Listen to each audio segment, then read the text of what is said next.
안녕하십니까. 이번 시간에는 사회복지 이론에 대해 살펴보겠습니다. 우리가 사회과학을 이끌어가다 보면 사회를 어떤 눈으로 바라보느냐에 따라서 그에 대한 해석이 다 다르게 되지 않습니까? 그런 것처럼 우리가 사회를 바라보는 눈, 사회관에는 크게 기능론적 관점과 갈등론적 관점이 있고, 역시 우리가 사회복지 영역에서도 기능론적 관점과 갈등론적 관점으로 나누어서 이렇게 분석할 수가 있습니다. 그래서 우리가 여기 보면 이론적 관점에서 기능주의적 관점과 갈등적 관점, 그리고 또 하나 신갈등적 관점에서 통합주의적 관점 세 가지를 이렇게 다루게 되는데, 출제 비중은 좀 뜸했습니다만 그러나 언제나 예의주시하고 있는 영역이라고 할 수가 있겠습니다. 다음과 같이 정리를 하고 그에 대한 대안을 보도록 하겠습니다. 자, 사회관, 그냥 제목 없이 사회를 바라보는 관점에는 기능론과 갈등론이 있는데, 먼저 기능론을 정리하고 그리고 그에 나란히 먼저 기능론을 정리하고 그리고 그에 비교해서 나란히 갈등론을 정리하도록 하겠습니다. 자, 기능론의 관점에서는 사회 구성 요소를 바라보는 눈이 사회 구성 요소,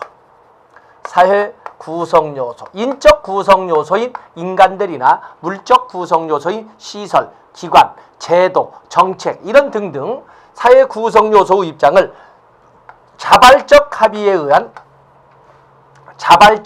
의해 서로 각자 할 일을 정하고 기능적 조정을 역할 분담 또는 역할 분화라고 합니다. 기능적 조정을 통해서 각자 할 일을 정하고 서로 도와가면서 상호 의존성이라고 합니다. 서로 도와가면서 하는 상호 의존성이라고 하는 것은 체계 이론에서 가장 중요한 이런 그 특징이 되겠는데, 그 때문에 이게 서로 도와가면서라고 하는 상호 의존성을 체계론적 관점 속에서 또는 체계론적 관계 속에서 이렇게 표현하기도 합니다. 그리고 전체의 이익을 위해 헌신하고 있다라고 봅니다. 하나하나의 사회 구성 요소는 이러한 특징으로 보여진다고 합니다. 그 때문에 이들로 이루어진 사회라고 하는 것은 언제나 안정적이고 질서가 유지되며 서로 다툴 일이 없죠. 합의에 의해서 각자 할 일을 정해 기능적 조정, 역할 분화, 역할 분담을 했기 때문에 서로 다툴 일이 없죠. 조화와 균형 속에서 똘똘 뭉친, 하나로 뭉친 통합된 모습으로 사회는 보여진다고 합니다. 안정, 질서 유지, 조화와 균형, 그리고 통합이란 단어로 설명을 했습니다. 그런데도 불구하고 우리가 살고 있는 이 사회라고 하는 것은 신의 영역이 아니다 보니까 다양한 문제가 존재를 하고 있는데, 이런 갈등이나 또는 사회 문제나 문제를 어떤 눈으로 바라보냐면, 기능론적 관점에서는 다들 자발적 합의에 의해서 맡은 바 역할에 충실하면서 사회 전체를 위하여 헌신하는데, 일부 구성 요소가 거기에 어울리지 못함으로써 일부 구성 요소의 부적응으로 인해 사회 문제가 발생한다고 합니다. 그런데 미꾸라지 몇 마리가 이렇게 사회 문제를 일으키는데, 이 사회 문제라고 하는 것은 볼 적에는 사소로운 것 같지만은 일시적 현상처럼 보이지만, 일시적이고 예외적 현상이지만 극히 부정적인 병리 현상이라고 즉 다시 말해 극히 부정적인 병리 현상, 사회 악이라고 이렇게 갈등이라든지 싸움이라든지 다툼이라든지 이런 것을 이렇게 사회악으로 보는 것이 기능론적 관점입니다. 그러면 이러한 문제를 어떻게 해서 해결할 것이냐라고 하던 해결책을 기능론에서는 간단합니다. 결국에 부적응으로 인해서 문제가 발생을 했다면 적응 상태로 복귀시키면 된다. 적응 상태로 재활기를 하면 된다. 만약에 그럴 가능성이 없다면 아예 제거를 해버리면 사회 문제는 해결이 된다라고 바라보는 관점이 바로 기능론적 관점입니다. 또 이들은 희소자원의 차등 분배를 권력이나 명예나 부와 같은 희소자원의 자동분배를 어떤 눈으로 바라보냐면 희소자원의 자동분배를 이 기능론에서는 그것은 당연하다. 왜냐하면 저마다 이 사회에 대한 기여도 다르고 발휘하는 능력도 다르고 저마다 이끌어간 노력도 다르기 때문에 당연히 열심히 노력한 자는 노력하지 않은 자에 비해서 능력을 발휘한 자는 능력을 발휘하지 않은 자에 대해서 또 사회에 대한 기여도가 높은 자는 기여도가 없는 자에 대해서 더 많이 더 빨리 갖도록 하는 것이 당연한 것 아니냐. 그렇기 때문에 이렇게 희소자원의 당연한 자등분배에서 만드는 사유를 계층사유라고 하는데 당연히 기능론적 관점에서는 계층이라고 하는 것은 당연하다. 일부 사람들은 이거 자꾸 불평등이라고 하는데 웃기는 소리다. 열심히 노력한 자는 잠 안 자고 노력한 대가를 받는 것은 당연한 것이지 어떻게 열심히 노력한 자와 열심히 노력하지 않은 자를 똑같이 주는 것을 평등이라는 단어로 강요한단 말이냐. 안 된다. 당연할 뿐만 아니라 바로 이런 이 계층이 사람들은 불평등이라고 부르는 계층이기 때문에 사회 발전이 이루어진다. 사회 발전의 원동력이 된다. 사회 발전의 동인을 이렇게 설명을 했던 것입니다. 그렇기 때문에 불평등은 나도 저 사람처럼 잘 살고 싶다. 나도 저 사람처럼 큰 집을 갖고 싶다. 나도 저 사람처럼 승진하고 싶다라고 하는 것은 잠 안 자고 부단한 노력을 해야 된다는 것을 보여주고 있고 그것이 개인 발전도 이루고 그리고 당연히 그것은 사회 발전을 이끌어간다. 게으른 자는 가난하게 사는 것은 당연한 것이고 빌어먹는 자를 도와줘서는 안 된다. 이렇게 하는 것이 기능론적 관점입니다. 지할 일 한 사람만 살아가는 세상이 되도록 해야 된다. 이렇게 하는 것이 기능론적 관점이 되겠습니다. 그에 비해서 이제는 나란히 기능적 관점을 통해서 갈등론으로 보겠습니다. 갈등론적 관점을 보시면 사회 구성 요소. 자, 사회 구성 요소의 관점을 뭐라고 설명하냐면 이들은 뭐 자발적 합의에서 서로 할 일을 정한다? 그런 것이 아니라는 것입니다. 이 갈등론적 관점은 자 잠깐만 기능론적 관점은 구성을 무수히 많은 이질적 구성 요소로 이루어졌다고 봅니다. 들은 합의 사유라고 보는 거거든요. 무수히 많은 이질적인 구성 요소들. 이들이 자발적 합의에서 각자 할 일을 정하고 서로 도와가면서 전체 이익을 위해서 헌신한다. 그런데 여기에서는 갈등론에서는 이 사유를 어떻게 보냐면 이분법적 사고로 이분적 사고하에 지배와 피지배로 보통 이렇게 이분법적 사고로 사유를 봅니다. 생산수단을 가진 자, 아예 갖지 못한 자, 둘 중에 하나로 결정하는 거죠. 갑이냐, 을이냐, 이렇게 둘 중에 하나만 결정하는 거예요. 때문에 이들 구성요소는 무슨 자발적 합의가 아니라 일방적 강제에 의하여 억압과 수탈만 당하든지 아니면 억압과 수탈만 행한다든지 또 그런가 하면 서로 돕기는커녕 대립각도 속에서 자기 집단만의 전체가 아니라 자기 집단만의 이익을 위해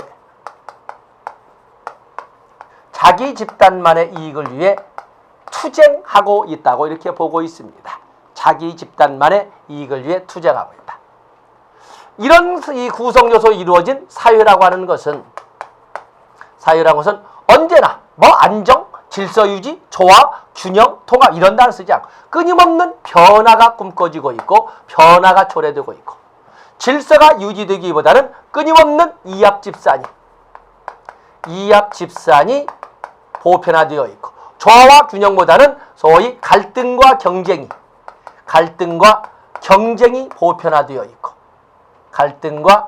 보편화되어 있고 똘똘 뭉친 총합보다는 분열된 모습으로 그냥 이미 기본적으로 갈라진 모습으로 사유는 보여진다라고 설명을 합니다. 이들은 사회 문제를 갈등 등의 사회 문제를 뭐라고 하냐면 일부 구성 요소 문제가 아니다. 사회 구조상의 모순, 특히 불평등으로 인해 약이 된다고 보고 있습니다. 사회 구조상의 모순, 특히 불평등으로 인해서 야기되고 있다. 이것은 일시적 현상이 아니라 기능론에서는 사회 문제 같은 것이 어쩌다 발생하는 일시적 현상이라고 하죠. 이것은 인간의 세상에는, 인간이 존재하는 것은 언제나 상존하는 현상이라고 봅니다. 자, 인간 사회의 가장 기본적 이 구조라고 하는 가정을 보세요. 가족을 이렇게 본다면 이 가족이라고 보면 거기에도 부모, 자식 간에, 형제, 자매 간에, 또 부부 간에 또 끊임없는 갈등이 존재하지 않습니까? 그런 것처럼 이 갈등이나 문제라고 하는 것은 그냥 이 인간 사회에 언제나 상존한다고 합니다. 이것을 어떻게 해결할 것이냐? 해결책으로 갈등론에서 제시한 것은, 이것은 불평등 구조를 타파하면 된다. 물론 여기는 타파보다는 완화, 양극화를 완화시킨다든지 소위 이렇게 완화시키면 된다라고 이렇게 설명을 합니다. 이들은 권력이나 명예나 부의 차등 분배를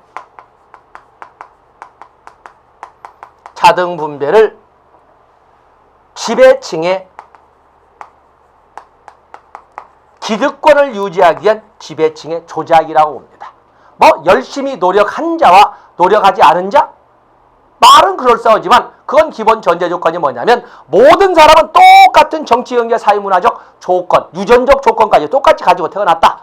거기에서 노력한 자와 노력하지 않은 자를 따져야지. 이미 가지고 태어난 자체가 갈라져 버려 있는데 그런 가진 자와 갖지 못한 자를 가지고 노력한 자, 노력하지 않은 자를 말하면 안 되지. 노력할 수 있는 자와 노력조차도 꿈꿀 수 없는 자, 이렇게 나눠줘야지. 그래서 지배층이 자기들의 기득권을 지키기 위한 조작이라고 봅니다.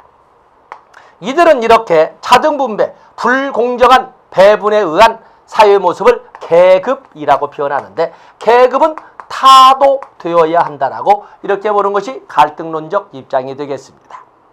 자, 그러면 다시 한번 쓰겠습니다. 다시 한번.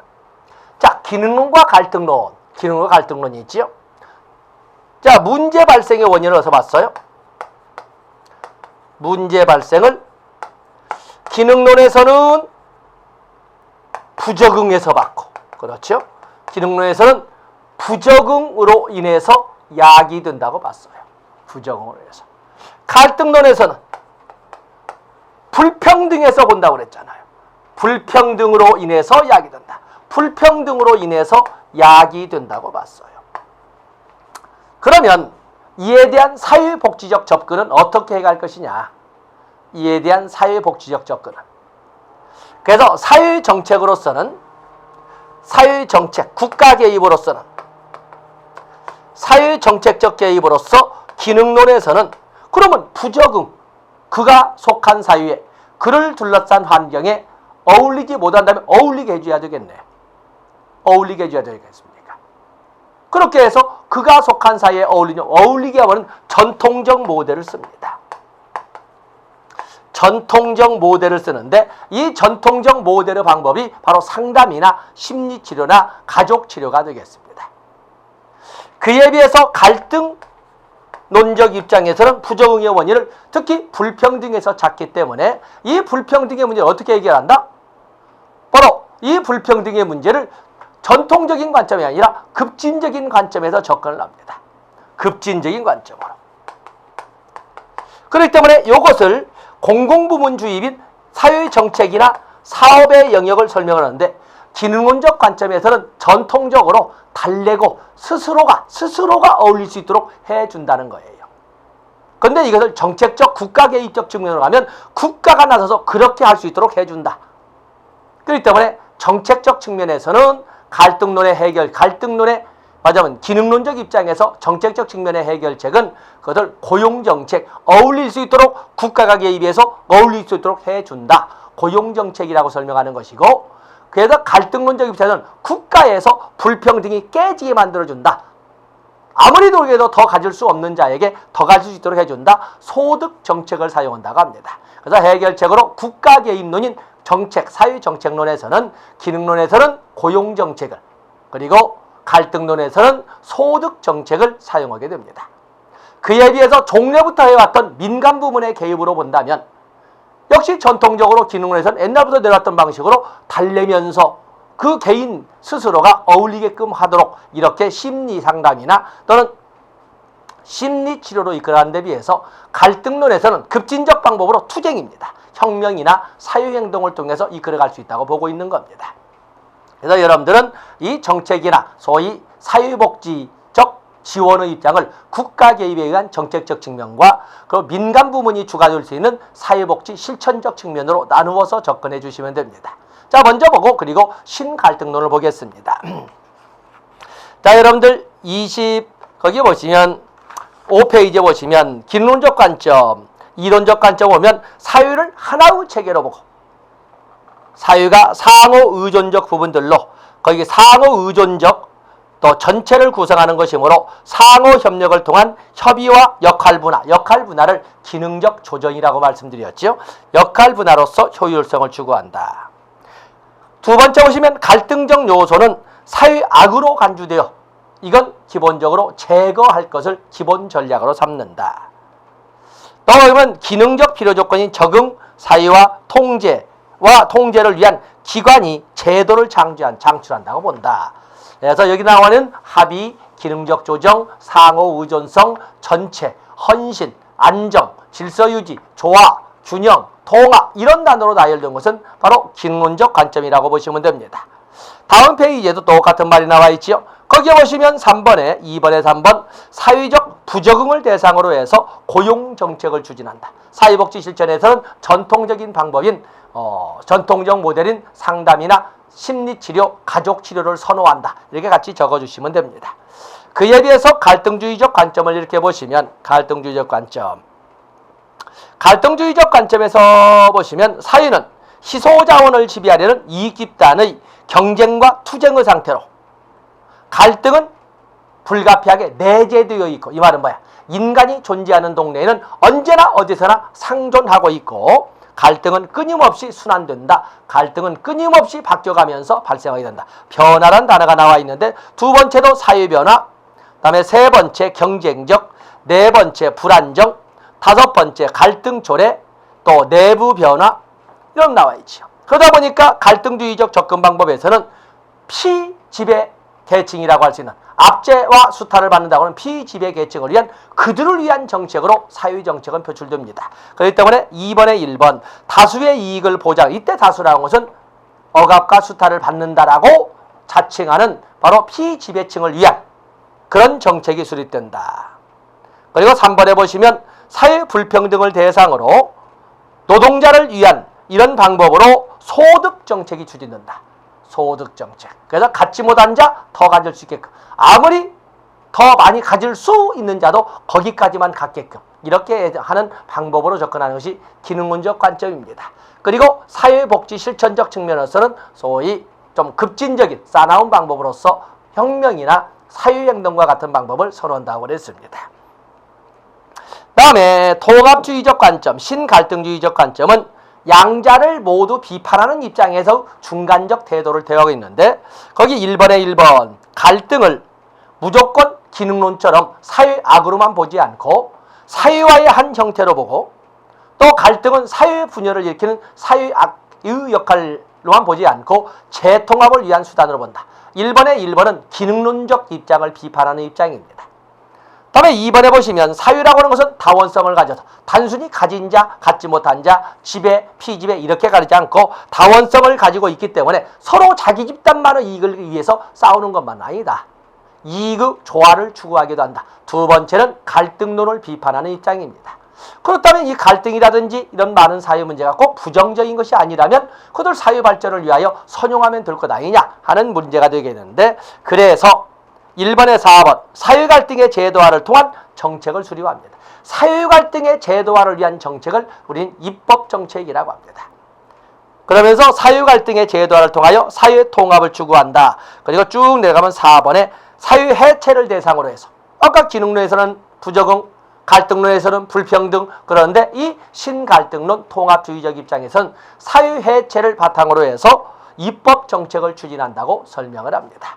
자, 그것을 우리가 이쪽 오른쪽 페이지에 박스로 만들어 놨습니다. 그래서 사회정책으로는 소용정책, 소득정책, 입법정책, 또 사회사업적 접근에서는 전통적 심리 모델, 급진 모델, 또 개혁 모델 이렇게 쭉 적어놓은 거 여러분들이 손으로 박스 말씀드렸죠. 보기는 좋으나 내 것이 안 되기 때문에 꼭 여러분 손으로 적어보셔야 됩니다.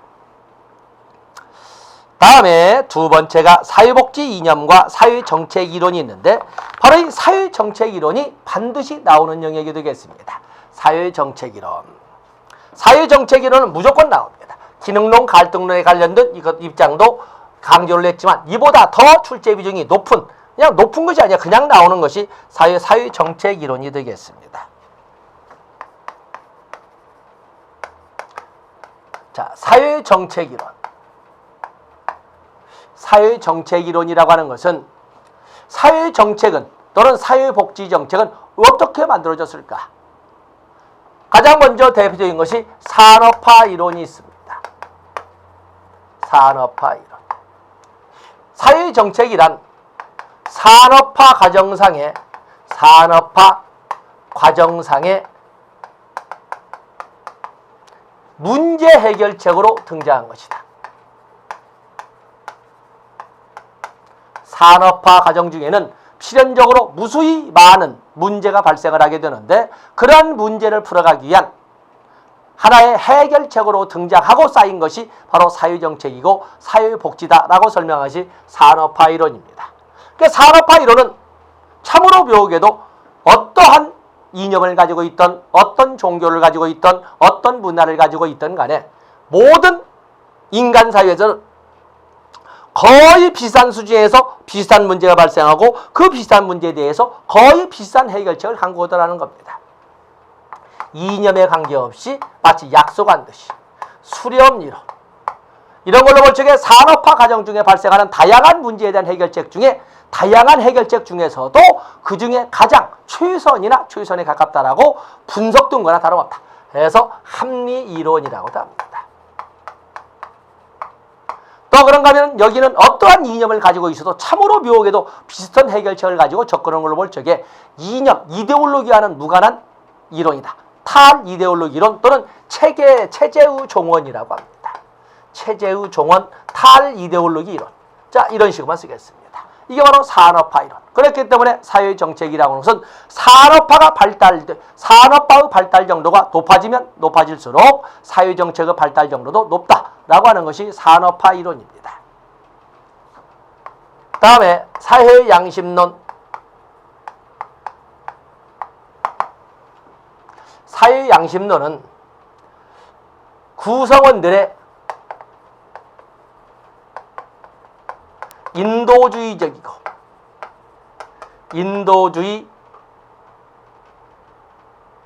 이타주의의 합이 곧 사회정책으로 만들어진 것이다. 이렇게 설명하는 겁니다. 구성원들의 착한 마음이 모여서 사회정책을 만드는 걸로써 사회정책을 국가의 자선활동으로 간주하는 성선설적 이런 접근법이 바로 사회양심론입니다. 요것을 비판하고 등장하는 것이 사회통제론입니다. 사회양심론은 사회정책은 구성원들에 의해서 만들어졌다. 구성원들의 착한 마음이 모여서 국가의 자선활동으로 표출되게끔 만들어진 것. 구성원들에 의해서 만들어졌다고 하는데 사회통제는 아니다. 사회정책이란 일부 엘리트들의 소수의 엘리트들에 의한 안녕질서 유지 전략이다. 안녕질서 유지 전략이다. 그렇기 때문에 많은 사람들이 사회정책이라는 것을 구성원들에 의해 만들어졌다라고 하는데 아니다. 일부 엘리트들에 의해서만 만들어지는 것이고 그것은 수혜자는 많은 사람들이 착각할 적에 힘없는 자를 수혜자라고 하는데 그게 아니라 수혜자는 소위 기득권층을 수혜자로 하여 수립된다라고 보는 것이 바로 이 사회통제론이고 사회통제론을 그래서 음모론이라고 합니다. 말로는 백성을 위한다고 하지만 결국에 궁극적으로는 자기들을 위한, 그래서 사회통제를 사회음모론, 음모이론이라고도 이렇게 부르고 있는 겁니다. 그에 비해서 엘리트 이론, 이 엘리트 이론도 역시 사회정책이란 구성원들에 의해서 만들어지는 것이 아니라 소수 엘리트들의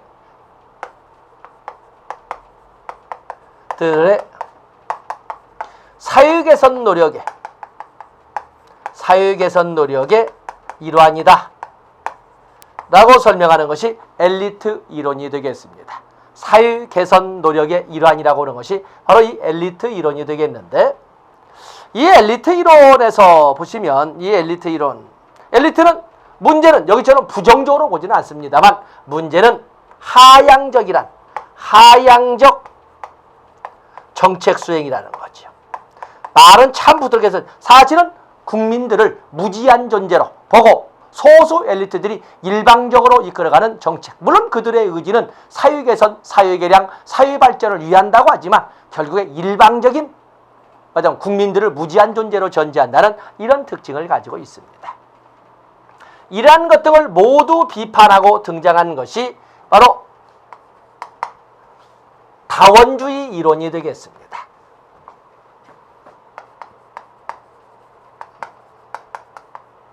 다원주의론은 사회정책이란 이 구성원들에 의해서 만들어지거나 또는 음모론이나 엘리트 이론처럼 소수 엘리트들에 의해서 만들어지는 것이 아니라 무수히 많은 이해 집단들 간의 합의에 의해서 사회정책은 만들어지는 것이다, 이렇게 봅니다. 이때 사회의원은 이해 집단들 간의 합의로 만들어지고 국가는 중재자와 같은 중립자적 지위를, 국가의 중립자적 지위를 강조하는 것이 다원주의 이론입니다. 바로 이런 다원주의 이론을 비판하고 등장하는 것이 조합주의 이론입니다. 조합주의 이론이라고 해서는 무수히 많은 이해 집단들, 이건 말장난이지 이론적으로는 현실적으로 불가능하다. 그래서 소수의 힘 있는 유력한 소수의 힘 있는 이익 집단과 국가 간의 합의에 의해서 만들어진 것이 바로 그 사회정책이다. 그러면서 국가의 주도성과 통제를 강조합니다. 본래의 그 조합주의는 국가가 주도해서 이해관계 집단들을 통제하면서 이끌어가는 것이 바로 이 정치적 또는 국가적 조합주의였습니다만 1970년대 이후에 많은 것이 민영화되어 가면서 이제는 국가가 이런 이해 집단들 간의 의사결정 과정에 참여도를 높이면서 이제 이렇게 주도권이라는 말을 씁니다. 자, 그것을 네오 조합주의, 신조합주의라고 설명을 하는데, 바로 이걸 이렇게 하는 대표적으로 소위 코퍼라티즘이라고 합니다. 코퍼라티즘. 대표적으로 네오 코퍼라티즘으로 노사정위원회 같은 바로 이런 것들. 물론 결정적 역할은 정부 부문이 주도를 하고 통제를 하겠지만, 링은 만들어 싸워라, 싸울 거 있으면 싸워라. 그러나 내가 만든 링 안에서만 싸우는 거요? 라고 국가가 주도하고 통제를 하는 이러한 정책 결정 방식을 조합주의라고 합니다. 그에 비해서 마샬의 시민권이론. 사회정책이란 시민권 발달의 산물이다. 그래서 자유권에서 18세기 말 자유권, 다음에 19세기의 참정권, 정치권이지요. 그리고 20세기의 복지권, 사회권, 이렇게 시민권이 발달해가는 과정에서 자유정책은 만들어진 것이다 라고 하는 것이 시민권 이론이 되겠고, 또 그러면 확산 이론, 전파 이론이라는데, 이거는 국제적 모방의 산물이다 라고 사회정책이란 국제적 모방의 산물이다 보는 것이 바로 이 확산이론 또는 전파이론이 되겠어요. 자, 이에도 많은 사회정책 이론이 마르크스 이론도 있고 사회민주주의 이론도 있습니다만, 자, 이것을 이번에 교재로 보도록 하겠어요. 28쪽에 보시면 산업주의 이론 이렇게 나와 있지요. 산업주의. 산업사회에서 발생하는 욕구에 대한 대응은 산업화로 인해 가능해진 자원을 통해서 합리적으로 이루어진다는 가정으로. 두 번째, 사회정책의 결정 요인은 산업화로, 사회정책은 산업화 진전에 따른 문제에 대한 대처를 위한 대책으로 발전하였다. 그렇게 해서 다음 페이지 일명 수렴이론, 합리이론과도 유사하다고 한다. 다 적어놓은 겁니다. 그 이외에 양심이론, 사회통제론, 엘리트이론, 다원주의이론, 조합주의이론, 또 시민권이론, 확산이론, 다 우리가 진행한 사회민주주의 이론과 마르크스주의 이론만 다루지 않았습니다만은 이렇게 여러분이 책을 보면서 쉽게 접근해 갈 수 있도록 차례대로 나열해서 판서를 했습니다. 자꾸 말씀드리지만은 시험은 눈으로만 보는 것이 아니라 눈과 손으로. 귀는 소용없습니다. 귀는 많은 사람들이 내 수업을 듣는 것을 마치 공부했다라고 착각들 하시는데 그것은 단지 시간을 줄이는 전략을 배우는 역할뿐이지 시험 공부는 눈과 손으로 하는 겁니다. 그래서 꼭 판서셔서 여러분만의 노트를 만들기 바라겠어요. 자, 이 시간 여기까지 하고 다음 시간에, 자, 어쨌든 사회정책 이론은 반드시 나온다고 말씀드렸습니다. 다음 시간에 사회사업에 대해서 살펴보도록 하겠습니다. 고맙습니다.